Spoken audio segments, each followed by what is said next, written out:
ఫిబ్రవరి 16న ఇల్లందుకుంట శ్రీ సీతారామచంద్రస్వామి దేవాలయ ప్రాంగణంలో అన్న చారిటబుల్ ట్రస్ట్ ఆధ్వర్యంలో సామూహిక వివాహాలు నిర్వహిస్తున్నట్టు PCC member charitable trust chairman Patti Krishna Reddy తెలిపారు. జమ్మికుంట పట్టణంలో ఏర్పాటు చేసిన విలేకరుల సమావేశంలో టీడీపీసీసీ మెంబర్ పత్తి కృష్ణారెడ్డి మాట్లాడుతూ మా నాన్న అన్నారెడ్డి పేరిట చారిటబుల్ ట్రస్ట్ ఏర్పాటు చేయడం జరిగిందని, పేద ప్రజలకు సహాయం చేయాలని తమ ముఖ్య ఉద్దేశం అన్నారు. తమ ట్రస్ట్ ద్వారా సామూహిక వివాహాలు ప్రతి గ్రామానికి ఫ్రీజర్ 2024 గంటల ఉచిత అంబులెన్స్ సేవలు కూడా అందిస్తామన్నారు. సీతారామచంద్రస్వామి ఆలయంలో సామూహిక వివాహాలు జరిపిస్తామని ట్రస్ట్ ద్వారా ప్రజలకు లబ్ధి చేకూరుస్తామన్నారు. ఈ ట్రస్ట్ ద్వారా పేద ప్రజలకు లబ్ధి చేకూరుతుందన్నారు.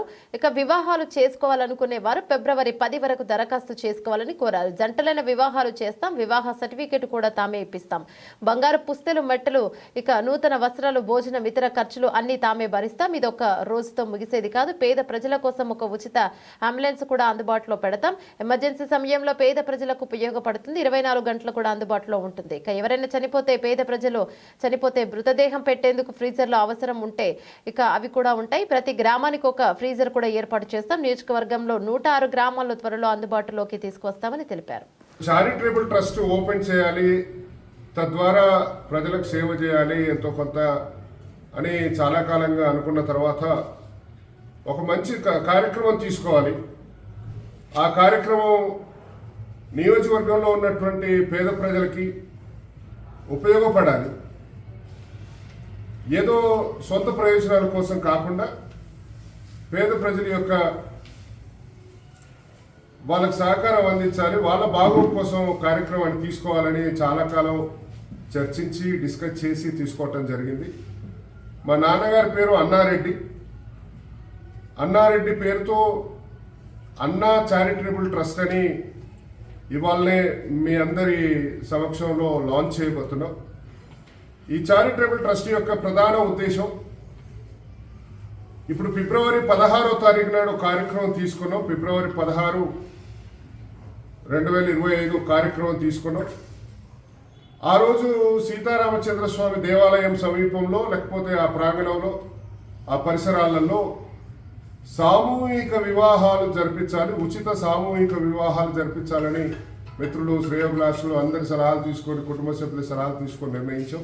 అందుకుంటే దేవాలయంలో పెళ్లిళ్ళ కోసం వస్తున్నామని, మీ వంతు సహాయం కావాలని, గుళ్ళో చెప్పమని కొన్ని రకాలుగా చాలామంది పేదలు మాకు ఫోన్లు వస్తున్నాయి చాలా కాలం నుంచి. ఈ కార్యక్రమం తీసుకుంటే బాగుంటుంది, పేద ప్రజలకి ఈ కార్యక్రమం ద్వారా వివాహం జరిపిస్తే వివాహ ఖర్చులు భరించలేనటువంటి వాళ్ళు కూడా గుళ్ళల్లో పోయి పెళ్లిళ్ళు చేసుకునేటువంటి సందర్భాలు మీరు చూశారు, మేము కూడా చూస్తున్నాం. వివాహానికి సంబంధించినటువంటి రిజిస్ట్రేషన్ కావాలి, సర్టిఫికెట్ కావాలి, కళ్యాణ లక్ష్మి కోసమో లేకపోతే వివాహానికి సంబంధించినటువంటి సర్టిఫికెట్ కూడా టెంపుల్, ఎండోమెంట్ టెంపుల్ కాబట్టి అక్కడి నుంచి సర్టిఫికెట్ కూడా ఇప్పించడం జరుగుతుంది.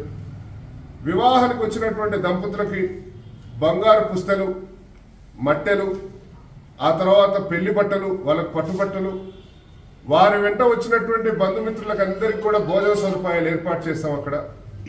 రెండవది, ఈ అన్నా చారిటబుల్ ట్రస్ట్ ఏదో ఒకరోజు కార్యక్రమం చేసి చేతులు దులుపుకోవటం, ఆరంభ శూరోత్సవం లేకపోతే ఇంకొకటో కాదు. ఇది కృష్ణారెడ్డి అనేవాడు బతుకున్నంత కాలం ఈ కార్యక్రమాలు జరగాలని ఆ భగవంతుని కోరుకుంటున్నా, బంధుమిత్రులను కోరుతున్నా, నా శ్రేయోభిలాషులను కోరుతున్నా. సాధ్యమైతే ఈ 16వ తేదీ లోపే, ఈ 16వ తారీఖే సాధ్యం అవుతుందా లేదా అనేది కొన్ని ప్రశ్నలు ఉన్నాయి. ఒక అంబులెన్స్ని పెట్టాలి జమ్మికుంటలో. పేద ప్రజలు అంబులెన్స్లో హాస్పిటల్కి పోయిన తర్వాత ఎమ్మటి హుటాహుటిన ఎవరో ఒక మనిషి వచ్చి ఆ అంబులెన్స్ డబ్బులు ఇచ్చేటువంటి క్రమంలో చాలా సందర్భాలు చూస్తుంటారు. సొసైటీలో అందరూ చూస్తున్నారు, సమాజంలో చాలా పెద్ద సమస్య. చిన్న డబ్బు 3-4 వేలు అనేది చాలా చిన్న మొత్తం. కానీ ఆ పేమెంట్ చేసేటువంటి టైంలో, అంబులెన్స్ డబ్బులు ఇచ్చేటువంటి టైంలో అక్కడ ఏమవుతుందంటే వాళ్ళ జేబులో ఉండొచ్చు, ఉండకపోవచ్చు, ఆ పేషెంట్ పరిస్థితి ఎట్లుంటుందో, ఎమర్జెన్సీగా పోతారు. కాబట్టి ఒక ఐసీయూ అంబులెన్స్ని జమ్మికుంటలో అందుబాటులో పెట్టాలని, అదేవిధంగా ఒక చిన్న వాహనం అంబులెన్స్ మామూలుగా ఇక్కడ ఫస్ట్ ఎయిడ్ అయిన తర్వాత ఐసీయూతో సంబంధం లేకుండా ఇంకొక అంబులెన్స్, ఒక 2 అంబులెన్స్లు ఇక్కడి నుంచి ప్రారంభం చేయాలని చెప్పి, అది కూడా ఉచితంగా జమ్మికుంట పట్టణం నుంచి ఏ డాక్టరు ఏ హాస్పిటల్కి రెఫర్ చేసినా, పేషెంట్ ఏ దవాఖానకు పోవాలనుకుంటే ఆ దవాఖానకి అంబులెన్స్ డ్రైవర్కో అంబులెన్స్ సేవ చేసేటువంటి వాళ్ళకో దాని మీద ఎటువంటి ఇంట్రెస్ట్ ఉండదు. వాళ్ళు ఏ దవాఖాన పోవాలంటే ఆ దవాఖానలో పోయి అంబులెన్స్ దించి వస్తుంది. ఇది దగ్గరలో ఈ 16వ తేదీ లోపే అది కూడా చేయాలని అనుకుంటున్నాం. అదేవిధంగా ప్రధానంగా మేము చేసేటువంటి సేవలు పేదలకు సహాయపడాలి. ఒకటి కళ్యాణం, రెండోటి అంబులెన్స్ నిత్య కృత్యం రోజు పొద్దున్న లేవలేసిన నుంచి రాత్రి వరకు ఎనీ టైం 24/7 అంబులెన్స్ సేవలు అందుబాటులోకి తీసుకొస్తాం. అదేవిధంగా గ్రామాలలో ఎవరైనా చనిపోతే ఆ చనిపోయినటువంటి వ్యక్తిని ఓ ఫ్రీజర్లో పెట్టాలనే ఒక ఆలోచన ఉంటుంది. ఆ సమయం సరిపోదు. రాత్రిపూట చనిపోవటమో పొద్దున్నే చనిపోవటమో ఇట్లాంటి సమయాలు మనకు చెప్పి రావు చావని. అట్నే పిల్లలు ఇవాళ రేపు విదేశాల్లో ఉంటున్నారు, లేకపోతే దూర ప్రాంతాల్లో పని చేసుకునే వాళ్ళు ఉంటున్నారు. ఒక చనిపోయినటువంటి డెడ్ బాడీ అది శివంతో సమానం. డబ్బున్న వాడికి ఒక రకమైనటువంటి ఆ డెడ్ బాడీకి జరగాల్సినటువంటి మర్యాద, డబ్బు లేని వాడికి ఒక రకమైనటువంటి గౌరవం దక్కుతూ ఉంది.